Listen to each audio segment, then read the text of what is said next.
Gue adalah anak muda yang nggak ngerti untuk membedakan antara mana namanya kebutuhan ya, dan mana yang namanya keinginan. Ini sulit untuk waktu itu gue bedakan. Gue rasa keinginan ini kebutuhan nih, kebutuhan untuk gue pamer, kebutuhan untuk gue cari validasi, kebutuhan untuk gue tunjukin ke semua orang bahwa gue orang paling hebat. Ini harus dibiasakan ya, kemampuan untuk hidup sederhana walaupun sudah mampu hidup yang mewah. Orang kaya yang sejati ya, gue pelajari, orang kaya sejati itu menggunakan uangnya bukan untuk pamer. Tapi menggunakan uangnya untuk bisa jadi pelayan untuk lebih banyak manusia yang lain. Untuk bisa serve, untuk bisa melayani orang lain. Untuk bisa membuat dunia ini jadi sedikit lebih baik. Bukan hanya untuk dirinya.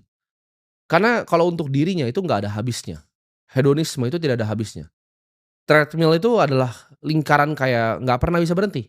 Ya, lu awalnya mau mobil harga 100 juta, lu mau mobil 1 miliar, nggak cukup 1 miliar, lu beli yang 5 miliar, nggak cukup lu beli 8,5 miliar, lu beli yang 10 miliar, lu beli yang 15 miliar, dan akhirnya lu beli 30 miliar.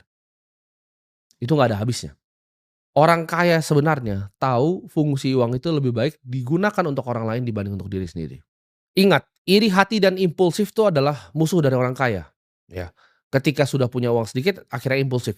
Dan ingat ya di sini ya, hidup yang hemat itu bukan berarti lu adalah orang yang pelit, tapi justru lu adalah orang yang bijak.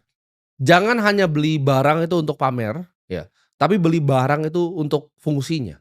Dan jangan pernah bekerja hanya untuk mendapatkan validasi orang lain, karena itu adalah hal yang sia-sia. Kalau lu ngerasa lu pengen bekerja, pengen mendapatkan lebih hanya untuk pamer, hanya untuk mendapatkan validasi, itu adalah hidup yang sia-sia. Ketika lu bisa jaga gaya hidup lu sekarang ya, pendapatan lu naik, tapi gaya hidup lu jaga sekarang, itu adalah modal investasi lu untuk masa depan. Semakin banyak lu bisa jaga gaya hidup lu, semakin banyak uang, capital yang lu bisa preservasi untuk menjaga masa depan lu. Semakin banyak nanti ke depannya uang yang lu bisa gandakan. Ingat kata-kata gue ini ya, uang yang lu tidak habisin hari ini adalah uang yang lu sisain untuk bertumbuh di masa depan.